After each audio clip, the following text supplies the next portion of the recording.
Hello, everybody, and happy Saturday to you guys. Hopefully, you guys are out enjoying the weather or sitting back listening, tuning in to this podcast. And if you are, I appreciate you doing that. And if this is your first time tuning in, do me a favor, head over to that YouTube channel, hit that subscribe button, hit that bell notification so you'll be notified every time that we drop a new episode. And of course, you guys are tuning in to our daily episodes of the Grief Let's Talk About It podcast. And as always, before I bring on my next guest, if you guys have already been looking at the events and everything, you know who I got coming on, and she's amazing. She's going to be here to share her story today. But before I bring her up here, I would like to say that this is for educational purposes only.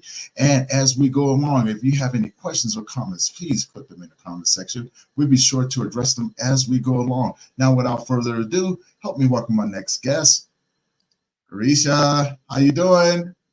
Hello, everyone. And I'm good, thank you. And I'm so excited to... Oh, man, I'm excited for everyone. Welcome to the show.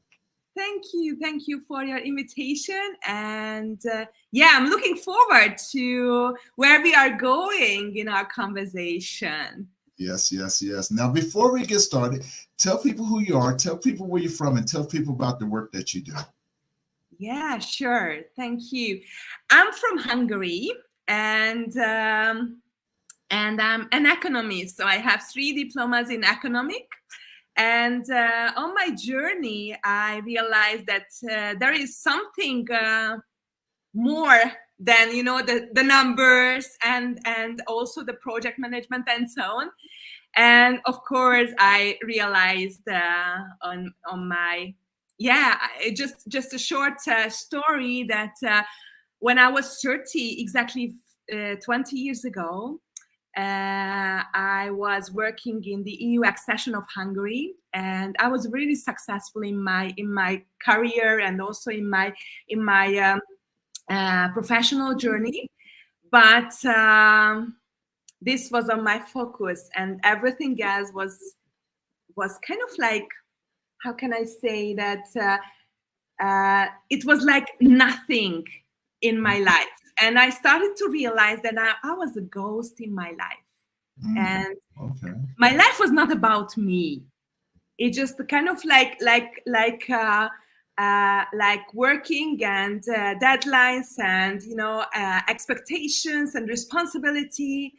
And there was this turning point when I realized that I need to change because my body was get some signs. I had no relationships, I can't friendships, and I was living in a long-term relationship, and I was fully cut from my family. So I realized something is missing in my life, and I really wanted to become a mother. And I think this was the sign that I need to change something. And I started to discover and found different kind of courses, in self-discovery. And so I became this is my kind of like my second part of or how I could be a balanced woman. That there is also this project management and international projects.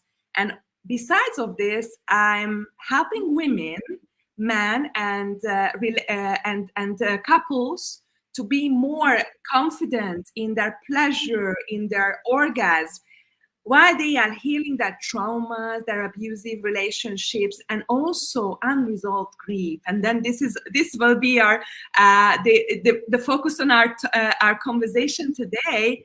What I realized that we are carrying so much heaviness from our past, from our collective, from our generational patterns, which are not serving us anymore. And I've created an amazing holistic approach and method. It's called Empress-O method, which helps to really set our new kind of like new life settings and creating a new patterns and pathways for living an abundant and fulfilled life.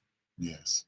And I thank you for the work that you do, because that is a huge thing, healing from healing from trauma and unresolved grief and things like that. Because as you mentioned, we do carry those things unknowingly, right?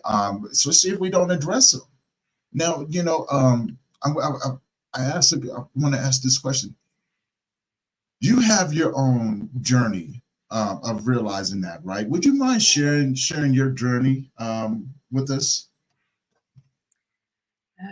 I try to kind of like making summarizing because I had a lot of stories, and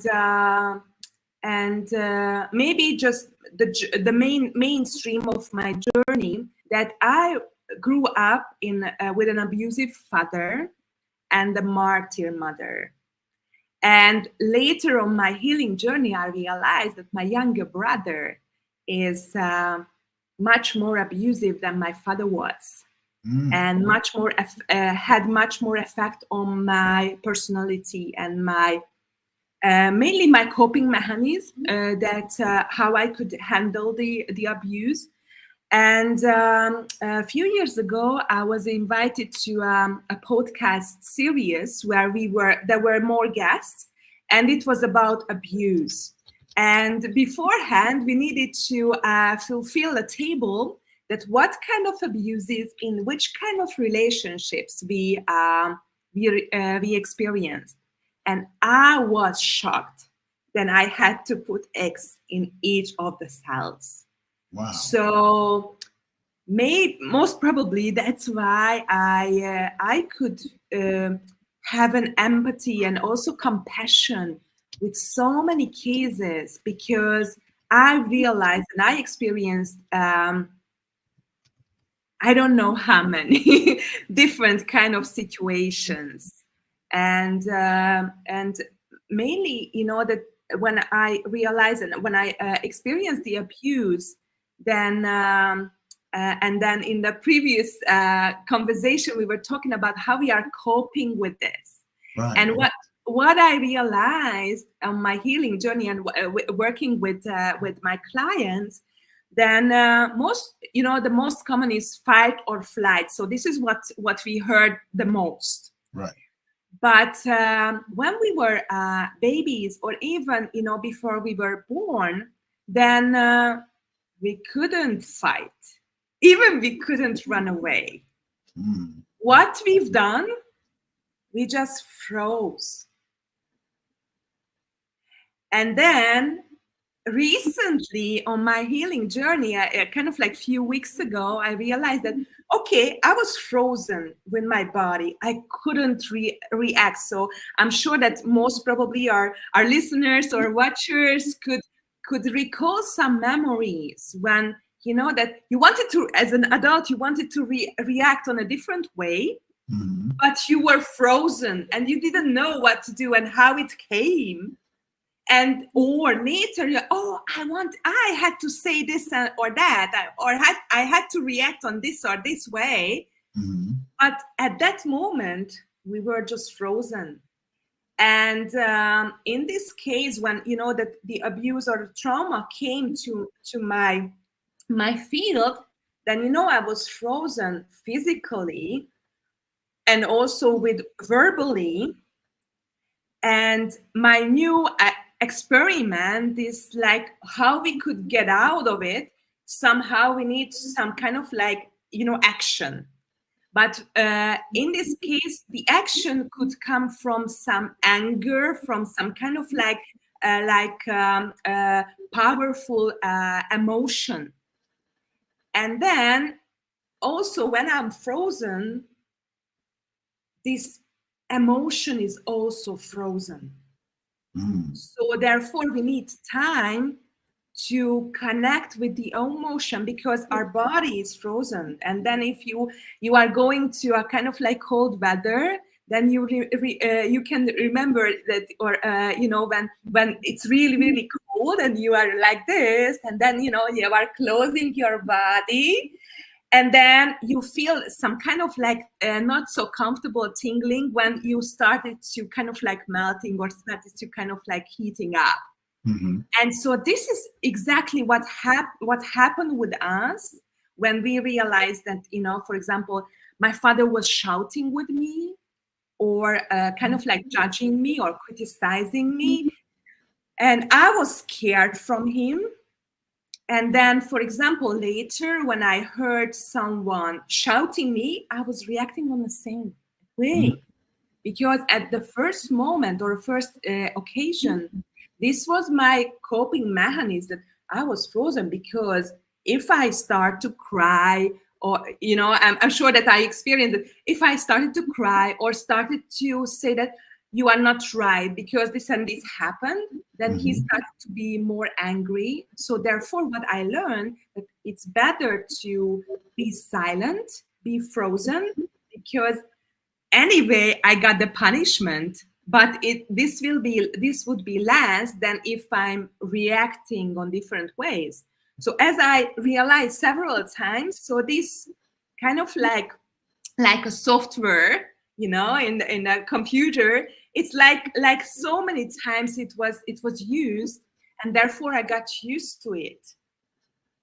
And this is what I'm experiencing and I'm seeing with my clients, and also, around me, that now we have so many tools to really go back to heal on different levels.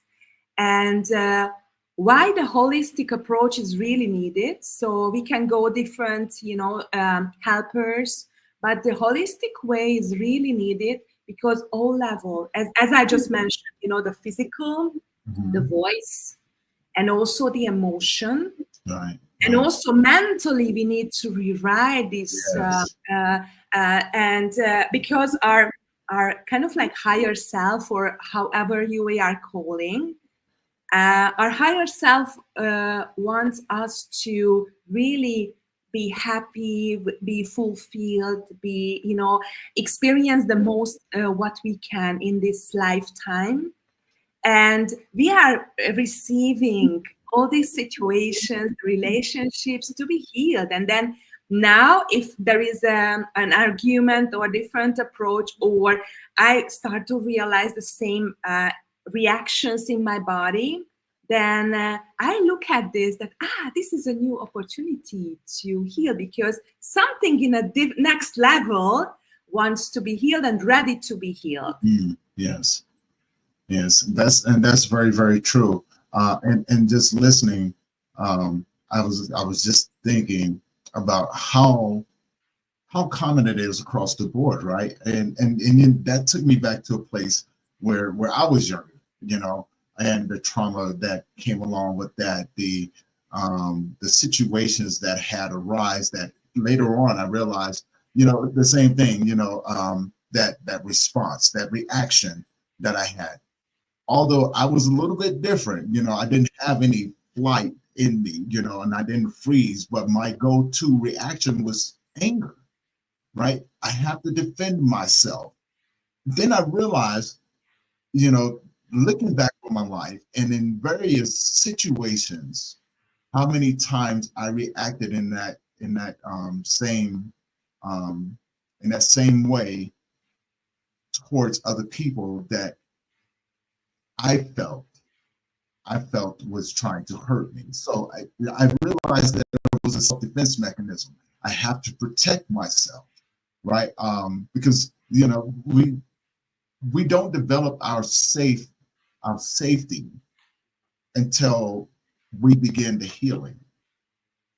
And then we realize those boundaries that we put up, right?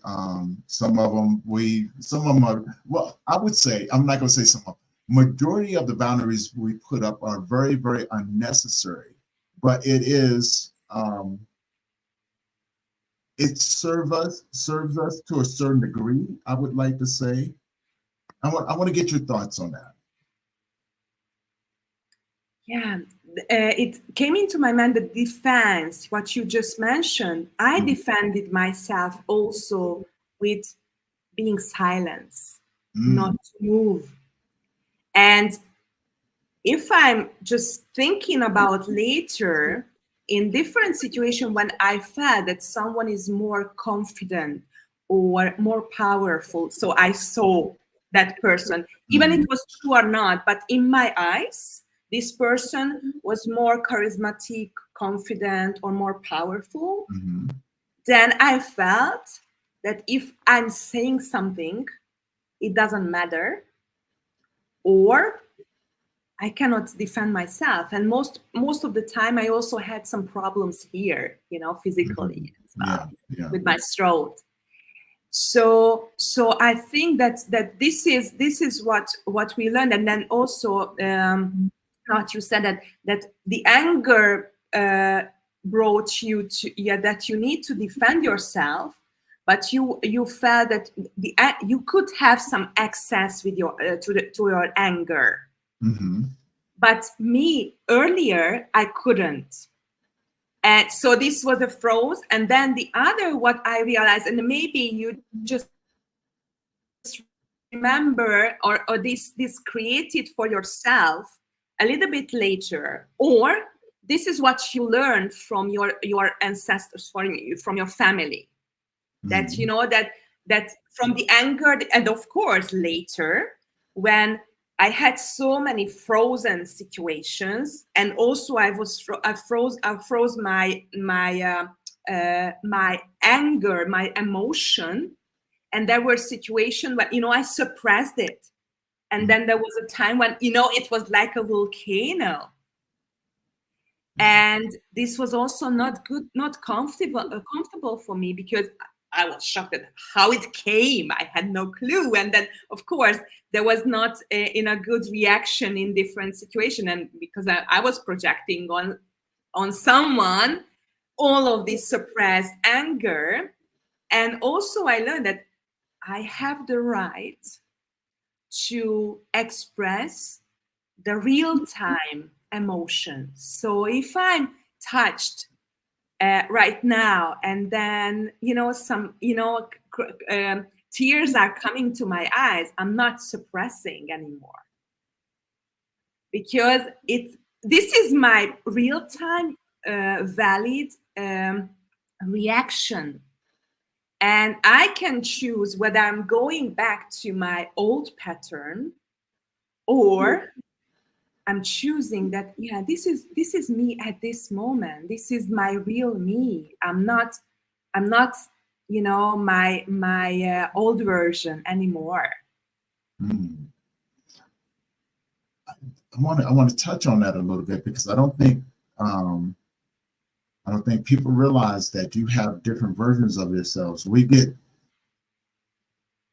in society, people that have gone through trauma or experienced loss, we get so used to being in survival mode, right? But that's all that we're really familiar with. And throughout all of that, once we unpack all of that, we realize the different versions of ourselves that we need in order to survive throughout life, right? From childhood up into adulthood. And it becomes such a natural thing that we don't realize it, right? And so when we do get to a place, and I'm going to touch on what you just said, that suppression. When we do get to a place and we begin to release it, the challenge then becomes identifying correctly the emotions that we are actually feeling, right? Because we will stick to a few basic emotions: anger, depression, anxiety, sadness, and sometimes sorrow, right? Now, what I've learned to do, and I want to get your thoughts about this, and please, you guys, if you tune in, if you can have any more labels to these emotions that we experience. But I realized that these 5 pillars right here, I can begin to separate them and actually add in different emotions that we experience. And you may have to go and look up some things like, hold on, this is not what this is, right? And I began to correctly label what I was experiencing. And and it goes back to something that I learned when I first got into this, and I began to work with my clients, that a lot of times the emotions are one of those things that we don't talk about, that once we begin to label them, we begin to find the different avenues to heal from there. And going back to what you said about your father yelling, and then you being disciplined, and then having a brother that was worse than your father, you've had a multitude of layers, coming from different people that you cared about. So I also look at that as well, and look at the relationships that we have, right? Then versus now, right? Then, back then, and I'm only speaking from my perspective. Back then, I often looked for people who would treat me the way that I was feeling, right? And so it became easier to predict people, right? It was like I was so used to it that I can go, oh, I know what this person's about to do now. So it became one of those things I was able to maneuver and go, aha, you thought that you was going to get me or something like that, right?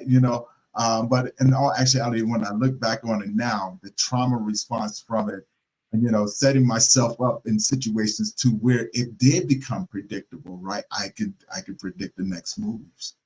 And so it gave me an excuse. It gave me an excuse to defend myself, right? And do you find that to be a common thing, when we first, because it becomes embedded into our brain, like, what I'm saying? This is what I'm used to over here, so I might as well find someone that's going to treat me the same way that I'm used to. Because what happens a lot of times, and correct me if I'm wrong, in relationships, we have to do things that are familiar to us to have that excuse to justify our actions. I want to get your thoughts on that. I love that these two-folded things you brought. And first, I would like to react on the emotions quickly. That I'm so happy that you brought the emotions, because we are labeling emotions, but you were also looking for different emotions, and then we have no really wide vocabulary for emotions. Right, yeah. And the kind of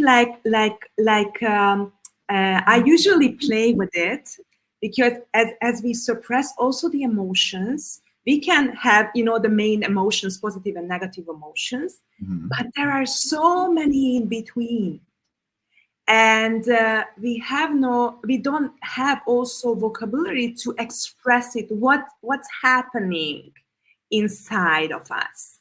Mm-hmm. And I would also make a distinguish between the emotions, what we are feeling in our body, and also, like in English, maybe the feeling, what is just in our head. Mm. I'm giving an example. A woman who is really kind of like in a high position came to me, and she shared a really, really shocking story. And I was just listening to her. And I just asked at the end, and how did you feel? And she said, I was angry. And I said, but how did you feel? What was your emotion? I was angry. Do you feel the anger inside of me? That if I'm angry, I'm angry. I was angry like this, right? So it's in my body. But when I'm saying I was angry or I am angry, I'm here. Mm-hmm. So I don't have the connection with the emotion, with the real emotion, even it was in the past or now. And it's exactly the same when I suppressed, I disconnected from my body to feel it, because what you just said, defended ourselves, because it was so painful, for example, to connect with it. Because if I connect with it, what I suppressed, it reminds me that very first and after traumas or abuses. Right, yeah. And I totally agree. I'm glad that you brought that up, because healing from past traumas, healing from current traumas, those things do have an impact in how we move forward in life, right? And just like yourself, I want to give an example, and I read this somewhere. It was in an article, and they were talking about this is about a guy, and he was recently divorced, couldn't figure out why everything had fell apart in his life the way that he was. But then, he goes on to talk about how he began to connect the dots from previous relationships and things like that, and how similar they were across the board. Then it dawned on him he was always searching for his abuser. He was always searching for his abuser. And he goes, he didn't realize that until he met someone that was his abuser in the form of his mother. Right. And it sounds as crazy as it sounds, because that was the person that abused him in the beginning, physically, verbally, mentally, and he goes and sexually. So he molested him and all kinds of things. Right. And so he put the two and two together, connected the dots, and said the only difference that between his past relationships and his marriage was that his past relationships, they were never the sexual abuser, but they were always the other three. In his marriage, his wife was the dominant one. And it dawned on him that he said he finally came to the realization that this was something that he did not want anymore. And it took a friend of his on the outside looking in that had known him for quite some time, that pulled him off to the side and said, I need you to really pay attention to what I'm going to say. You're going to get angry with me, but I love you too much to keep letting you go through the things that you're going through. And he asked him a very simple question. Are you happy with where you are right now? Or are you feeling as if what you're going through is a familiar situation? And the guy said, I feel like this is very familiar. And the guy laid it out from all the years that he's known him. He goes, man, we need to get I want to see you get healthy, but you have to get rid of this first. As hard as it's going to be, this is something that you would have to do, but I can't make the decision for you. And the guy finally decided to address these situations. And he went on to become one of the biggest CEOs in the world. And, and he often talks about his story, travels around, talks about it. And I relate that to what I see in the world today, unhealed trauma, the relationships that we build, and what sort of relationships that we build. Because when you get into the mental aspect of it, we often tell people, surround yourself with people that are good for your mental health. Well, that poses the question, well, what's good for my mental health if I don't know what my mental health, what having a healthy mental state is and what that looks like, right? What would be some of your suggestions to help people figure out those things, to figure out what is a healthy mental state of mind? Yes, so basically, maybe it won't be so, it will be known, but mainly our listeners are not heard like this, because all we traumatized, all we went through abuses. Because if you were criticized and it was hurtful for you, you were abused verbally.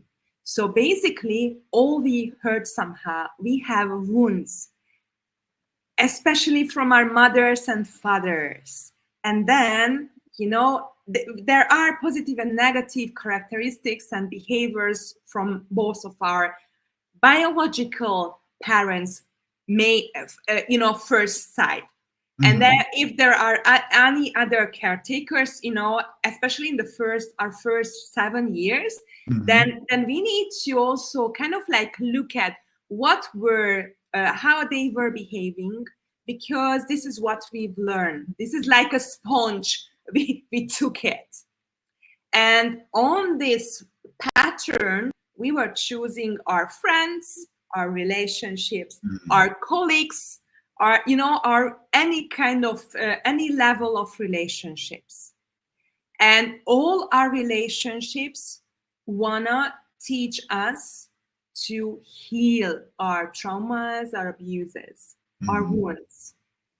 And so more consciousness would help to really see, especially in a new relationship, whether, how we fit together. But until we are not reaching that point that we are, because, that we are adults, but we also have the wounded child in ourselves, and also the kind of like critical parents inside of us, because we are hearing what they were telling us. And then our aim is to be in a kind of like mature level, and in a relationship, any kind of relationship, we want to we are connecting like in a, let's say, in an adult mature way. But I'm triggering my partner, and he's going to her wounded child side or part. And the question is, so the healing process could be that maybe my partner was a kind of like violent. He could defend himself, and then he was really critics, and then he started to shout with me. And then I could see here that he is a wounded child right now, and I'm not going into play to go to the critical parent or a wounded child. And what we can do, I can give with a communication, I can help him to get back to his mature part and healing this part of him. Or or maybe he can say that, look, I'm like in a wounded child, I need a little time, and then when I'm coming back, that we can connect again. Okay. So I think this is very general, but I think that this could be a really good start. That if I feel I'm hurt, or if I feel that I react in a way what I don't feel comfortable, or if I'm projecting something to the other person, then this is the main thing, that I need to start working on myself, not changing the other, because it's not working at all. So this is also really, really important. And going back to your previous question, that the relationships, and this is how we are choosing our relationships, because we really want to heal our wounds. And in all kinds of relationship, there is an opportunity to heal, because we are all wounded. So there is no kind of like fully ready person in this world right now. So, and then, but if we start to heal on different levels, different layers, then we are feeling more kind of like free from the past. We are lighter from the baggages, right? And then we can realize that our relationships, any kind, especially in the family or with the clients, or in the work, or with friends, we have that kind of like flowy, supportive, inspiring relationships. And also, it's also a big sign could be that if I meet a person and he or she is saying that I'm not talking to my parents, or I have no relationship with my brother or sister, this could be also a sign that this person's family constellation is not healed yet, or it's really, really something there. And that you can learn more, because of course in each of the family there are argument, disagreements, but if you are cutting the relationship with someone, there is a big reason for that. I agree. I agree. And I have a question. Yeah, when listening, I was listening to you, and I started thinking to myself, the cognitive and the behavioral connections that we have, especially when dealing with unresolved grief and unresolved traumas and the relationships that we build from those. And and this, having a few clients that I'm working with, going through those specific things, building the cognitive skills necessary to make those connections, but also how do we make the connections through the behavioral aspects that we project from those experiences. And I want to dive a little bit into that as well, because I think a lot of times, when we carry those things in our body will react to certain things that we call triggers, right?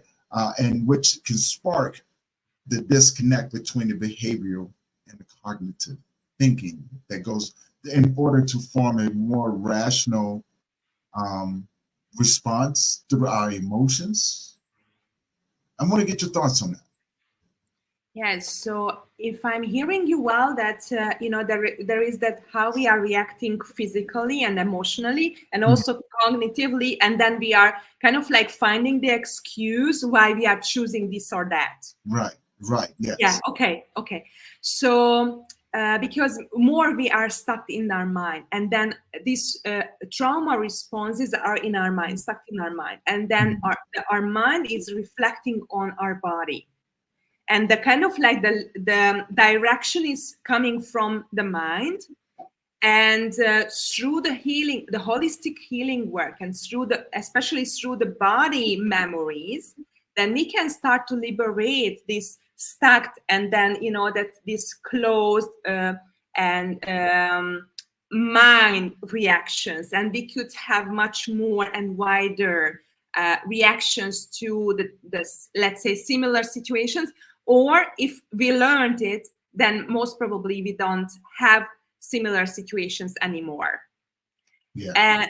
And then we born to love and to be loved, and then in our childhood we learn love on different ways, and most of the time our love language is abuse. Mm. So this gives us safety, because this is what we learn, this is what it's comfortable for us. And then this is also a reaction for your previous thoughts, that if I learned that the abuse, for example, the verbal abuse, I love my father, but he was criticizing me all the time. What kind of person I would choose in a long-term relationship? Right. Of course, a man who will judging me, who will criticizing me, because this is what I, connected, kind of like it's kind of like stuck together. Right. So, there is a love from my heart. I really wanted, I was giving. And then this is the abuse. If I start to heal the abuse, then the pure love could come out. And then all my relationships could really change and transform for acceptance, inspiration, and love. And I'm also using a general relationship, because sometimes it's happening different ways. So what you just mentioned, that my past relationship or a marriage was like this and the new one like this, because there are also layers what I'm healing, and also what is unhealed, then it will come in the next relationship. Mm-hmm. And if I cannot realize the signs, because I was disconnected from my body, so I didn't have it, I will get the signs much heavier. That it will be much more serious. First the verbal abuse, and then the physical one or financial one, and then the sexual abuse. or accident, or so there are different ways. Yeah. And connecting with the grief, that just a little story with my father, that he died 4 years ago. And in the last years, I started to have a kind of like normalizing my relationship with him. I could see his behavior, what was behind of his behavior, why he did it. And maybe, it just came that I need to share this, because with the grief, the forgiveness is connecting. And most of the time we are talking about you need to forgive. But forgiveness is not what we are doing. Forgiveness is the end of or kind of like milestone of a process. Right. So if I'm telling you that forgive me because I did this or that, you might feel for a moment, okay, I forgive you. But it's like it's a process how we are getting closer to ourselves. This is how I can describe. So on his deathbed, I told him that, and then there was a process when I could tell him that I love you.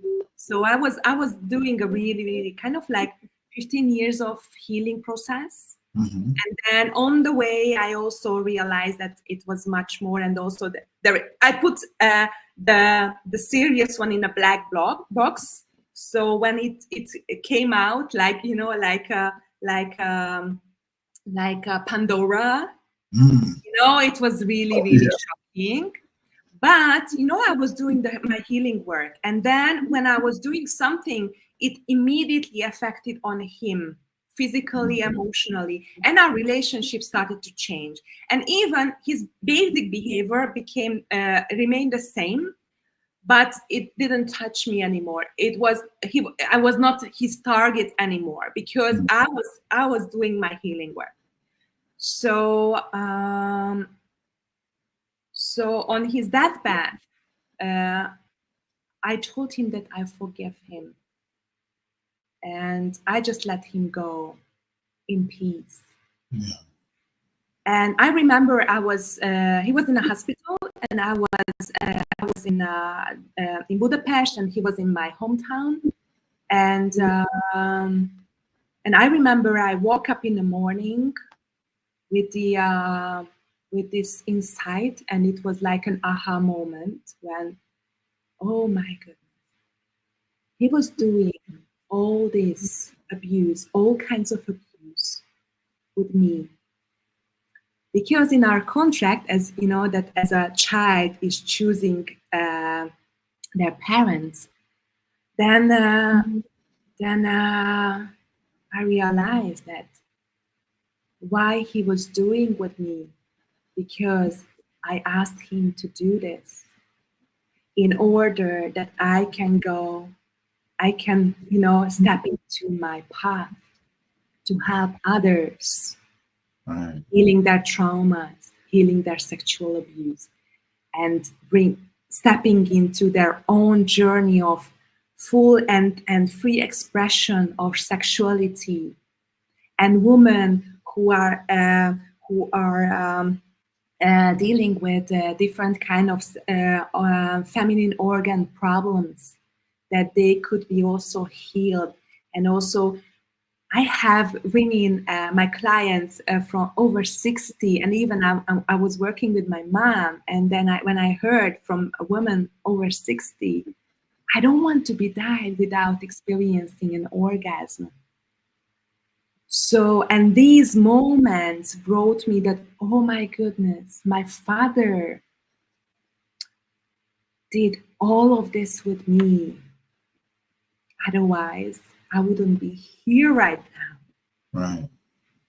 I wouldn't have an opportunity to learn all around the world and study all around the world sexuality, tantra, trauma work, and different kind of healing methods. And so it's like, and then I also learned that forgiveness is not the goal. forgiveness is just coming on the way of our healing journey. And then this could be a misinterpretation of forgiveness, that I focusing on I need to forgive myself and others, but that this is the same, that I'm pointing the that I want to and I forget about what is on the journey, right? And I forget about fully living in the moment. Because this is just a kind of like blissful moment when I got it. And I could have an experience, I could have an opportunity for our last meeting. And he was absolutely unconscious at that moment. He was still in his body. And I told him that I forgive you on that level. And then it was in the evening, and he could leave his body in peace during the night. So this was the last moment, a kind of like last piece of him to pass away in peace. And it was really, really important process for me in my healing journey, that I was able to tell him in the physical reality. And also it's very, very important, and it's not, and also this, especially for grieving, that sometimes if I'm the abused person and I have an abuser, sometimes I have to face with, and I have to kind of like mirroring the abuser what happened. Mm-hmm. Sometimes it's not. For example, in my case, my father was so old for that to mirroring him, because he went through, the Second World War. He was born at that time. So he went through so many traumas, and also in Hungary there were a lot of revolution and so on. So his mind couldn't handle all of this, and it might kind of like for our relationship, it would have been much more destroying than I know it. I could connect, I could heal it, and that's why I'm telling, because sometimes when the abused person is kind of like, I'm so angry and I want to tell him what he did to me. Mm-hmm. And then if I'm still this unresolved trauma or abuse, it might not be the best thing to kind of like mirroring to the abuser. Mm-hmm. Now I want to tie this in because I find it interesting. I started thinking to myself when you was talking about the sexuality, and how all of these things connect, right? But helping people feel more comfortable in their healing, and I love the way that you intertwine, or mention, the orgasm part, and you guys. bear with me for a bit. But I want to make the correlation or the connection with this as well, and help you guys connect there, because I know now that is when it comes down to grief and trauma, and how we feel or relate to those things sexually, it can be used as a coping mechanism, which in a lot of cases, men and women, to feel that connection, will go out and be very promiscuous, right? Without the idea of the satisfaction, right? It's just, we want to feel something other than, and we can relate to that. We can relate that feeling through the abuse and things that we've experienced throughout our life, right? And I used to always tell people, I just want to feel something other than pain. That's it. I want to feel as if someone wants me, Now, I'm not talking in general. I'm just speaking from the things that I've heard and that I, talking with you, I realized that these were trauma responses, right? And it was something that's been very common across the board. Especially when I talk to men, when I talk to women, and things like that. And and I put the two and two together. I go, what if you not did the same thing over and over again, right? Like jumping from person to person, because these things can be very unhealthy. Not saying, to each their own. If that's, that's your thing, you do you, right? Can't tell you what to do. I'm just saying, sometimes it can get pretty out of hand. You know what I'm saying? I want people to be safe, especially if you're going out there doing things like that. But also the reality of what you may be doing, and and the response to why you're doing the things that you're doing, right? And I want to say I get it, but I do to a certain extent, right? And so I pose that question to you: how do you get people to realize that it can be a destructive thing if you're doing it as an emotional or trauma and a grief response, to being healthy and actually wanting more out of that experience through healing?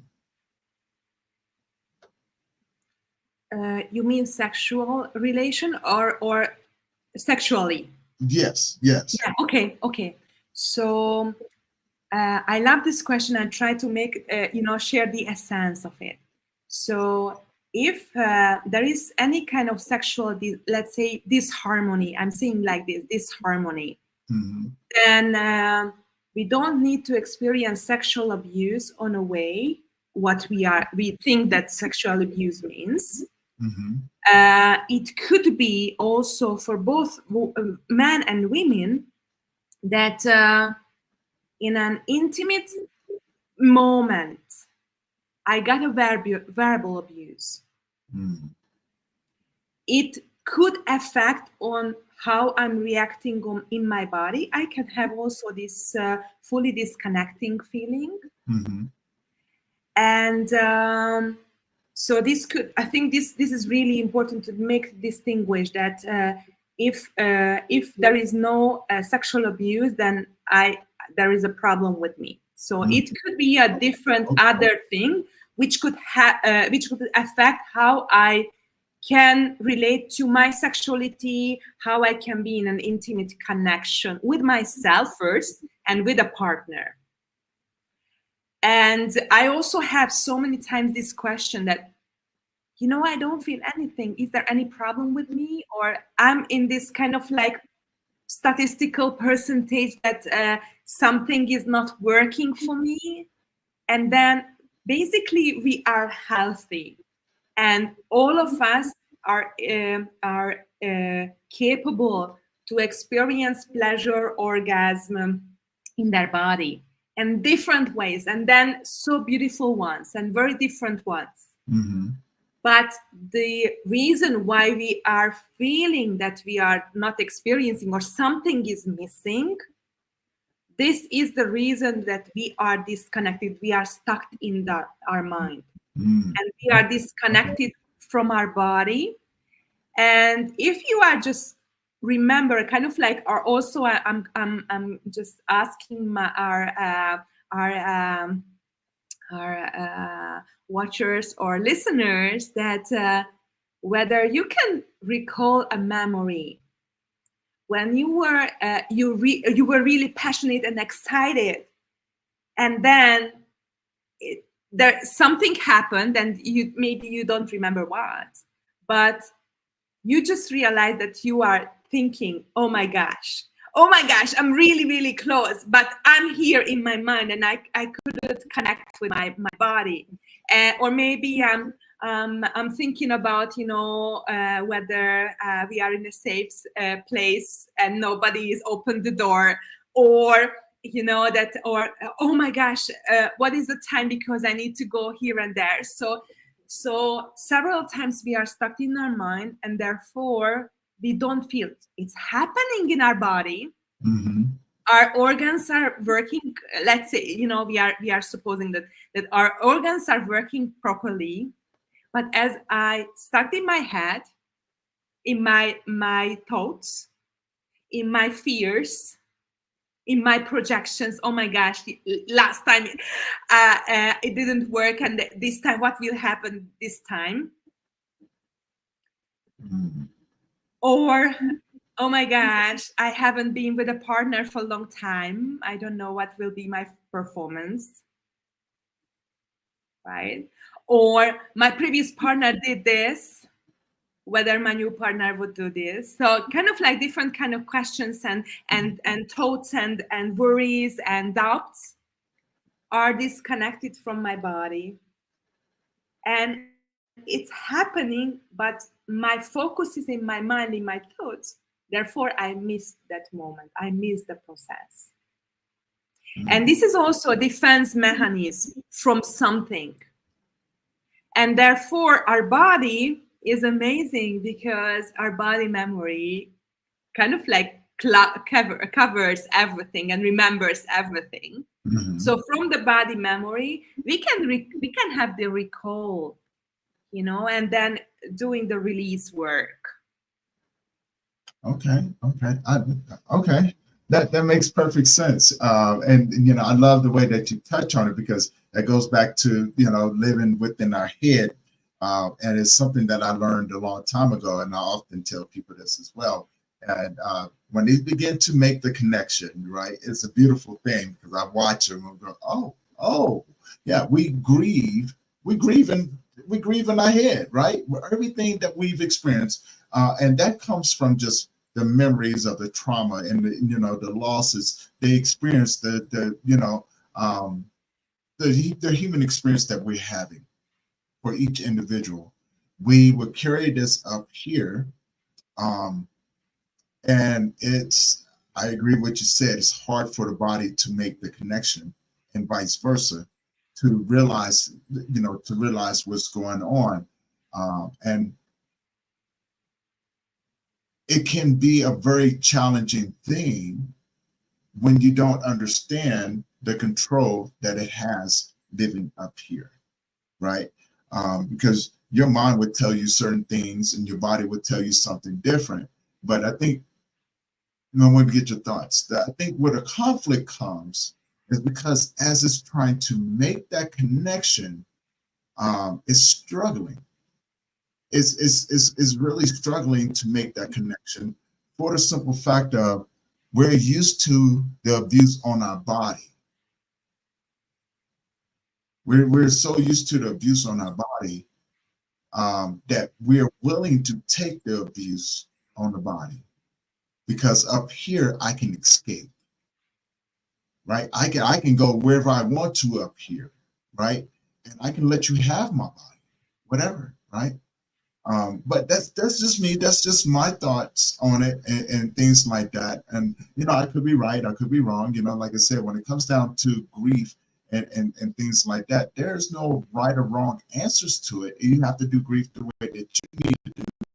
But it's making the connection, the correlation between the synapses not connecting the way that it's supposed to, and causing, really, it's like two knuckles come together. They're really not going to connect. At some point, you can feel it, but at any given moment, you can really disconnect it, right? And I've heard that being said before, like, I'll just go into a different place and let you do what you want. And I go, well, and this just having regular conversations with some of my friends, females for the most part, because I was always curious. I'm always curious, asking a question, why would you do that? And they go, well, like, I'm so used to it that I want to feel loved. I want to feel like someone wants me. But in the same sense, I cannot allow myself to connect with that individual on a more personal level. So I would rather give you the physical aspect of it, but not the most valuable part, which is the mental. Yeah. Yeah. I can absolutely relate, because I want love. I want to be. I want to be loved. I want to be acknowledged. And until I'm looking for outside, I will become dependent on them. Mm-hmm. If I get it, I'm happy. If not, I'm sad, or angry or something like that. So I have negative emotions. Okay. Therefore, the key is start to give myself what I'm expecting from others. And then, I start to feel my kind of like my love tank, Mm-hmm. because I have a lot of, lacking of it. I start to feel it, how I want to be loved by my partner. Maybe just go for a date, go for a walk, have a nice dinner. Why I'm not giving to myself? I'm not expecting from others. And then if someone is coming, then it's like an extra. But my mood is not depending on them, not depending on others. And I think this is most of the relationships pattern, or kind of like dynamic, that I want until I'm saying that I want. It's a kind of like grabbing. I'm expecting something, and I want it now, like a little child, right? I want it now. I cannot wait. I'm impatient. And this is also the wounded child. But I want in this mature relationship. So what I can do, healing my wounded child. She wants to be happy. She wants to be loved. I can give her love. I'm playing with her. I'm going to the playground. I'm going to I don't know where. So what she wants, what she needs. And then, with a partner, I can connect on a mature level, on a kind of like adult level.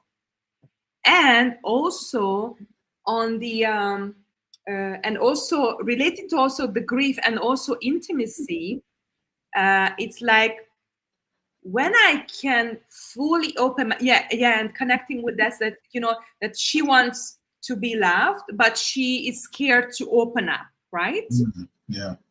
So I answered the wanted part, but what the other one, that why we are scared to open up, because we were wounded, we were kind of like mistreated, we were abused. Therefore, there is a red sign that, oh my gosh, so if I open up again, it might happen what happened for a long time. Mm-hmm. But and that's why this inner fight inside of me. So how I can make a kind of like cooperation. First, I start to feed and nourish my wounded inner child. Mm-hmm. And then create safety, because I can open up if I feel safe with myself, in my body. Mm-hmm. So therefore, the healing of the abuses and traumas is really, or the unresolved losses and grief is really, really important, because at that moment I didn't feel safe. A lot of things were uncertain. I disconnected from my body, so there was no safety at all, just insecurity. So I need to create safety inside of me first. And then I can open up when I can feel safe in the physical, circumstances. So in the room, in the nature, that this is the second level of safety. So if I don't feel safe with, leaving my door open, then I'm closing and maybe locking it, because this gives me at this moment safety. Right, right. If I don't feel safe to go out because there is a kind of like, I don't know, a big demonstration was in the street on the street a few hours ago, then I'm not going there. I feel safe here. I'm not going to the unsecured, unsafe spot. And the third level of safety is if I'm with someone in all level, all kind of relationship, and also especially in intimate connection, when I'm absolutely fully, or in a relationship, most of the time we can be naked physically, but naked emotionally, Mhm. spiritually, with my history, with my family, is really, really vulnerable. So therefore, I need to trust in the person I'm sharing my, my O level story. So myself, basically. Mhm. So, and then if there is some of them or any of them are not safe for me, then it's a natural response that I'm defending myself, I'm holding myself back. Kind of like I'm not sharing everything freely because I have the fear and the doubt, and then also that's why trust in the relationship is really, really key. So if there is a kind of like mistrusting situation, then it's really hard to really and then there are two types of person. One is that I'm giving you 100% trust first, and then you are kind of like you are using this or misusing this. Or the other types of person, you need to build the trust in me. Yes. Yeah. And there is no right or wrong way, because this is how naturally we are working in one way or another, Mhm. most probably, I think. But knowing myself that I'm working like this, I'm living like this. For example, I'm giving 100% trust first for everyone. Mhm. And then let's see, because I feel that the other way is like, it's a kind of like doubting the other. But for other types of person, they feel safe like this, that okay, now let's build up the trust. And it's absolutely okay either or other way. Okay. Okay. I love that. I love that. Because it brings a lot of things to light, and so thank you for helping make that connection. And hopefully the audience made that connection as well. And we're going to do so much more. Yeah, I gotta jump off and everything because I got another appointment I gotta go to. But I want to say we got to do this again. We definitely have to do this again. Had a blast. But before I let you go, if you can leave the audience with something today, what would you leave them with? Let's see, from this conversation, there are so many aspects we were talking about. And I think that now the most important thing is to find, to give yourself, I think this is to give yourself space and time and focus on yourself, your needs. And so just give every day, if you have a little ritual or meditation, or that kind of like me time, just ask yourself, what do I need right now? How can I make happy or being loved the more? And then just give it to yourself. Even just give yourself 5 minutes silence, or just kind of like doing nothing for 5 minutes, or Right. just walking a little bit. Because that the more you started to give yourself time, space, attention, love, acceptance, then this energy you will radiate, and then you will receive the reactions from the outer world. Awesome. Awesome. I love it, man. I love it. Where can people find you? Yeah, you can find me with Girisha Andrea on the social media.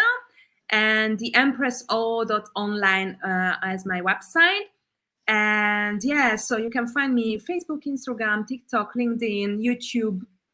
Yeah, with Girisha Andrea. Awesome, awesome. And I do have her information in the description below, so go there, check her out. YouTube channel. Yeah. We didn't talk about that. Talk about the YouTube channel real quick, and what's that's all about. Yeah, it's about that how you can feel more free. This also that Girisha Andrea, my YouTube channel. Okay, yeah, I'm gonna have to go check that out. See, okay. So no, you've been holding out on me. Okay, we got to talk about this. All okay. Right? No, I'm gonna go check. I'm gonna go definitely check that out. And then check out your episode. But we got to do this again. But I would love to leave the audience with a quote as well. And I think we talked about this before. When it comes down to grief and trauma. And it is something that I heard a long time ago when I was a kid. I remember being in a doctor's office, and I read there was a picture, and there was two Native Americans, one elder, one younger, and the quote said, the young boy asked the grandfather, why are men so destructive? And the grandfather replied and said, within us there lives two wolves, one good and one bad. So if we can relate and put those in, healing and grief and trauma, and just look at it in that aspect of it. There's two wolves that live in us, and they're constantly at war. The young man then said to the elder, well, if they're constantly at war, then which one wins? Simply put, the grandfather said, the one you feed the most. I love it. So if you could look at your grief and trauma, and you can look at your healing, depending on which one you feed the most is the one that's going to be the more dominant one. Now, you'll never kill off the grief and trauma, the negative, and things like that, but you don't have to feed it. And then eventually it will submit to the healing. I just wanted to leave people with that today.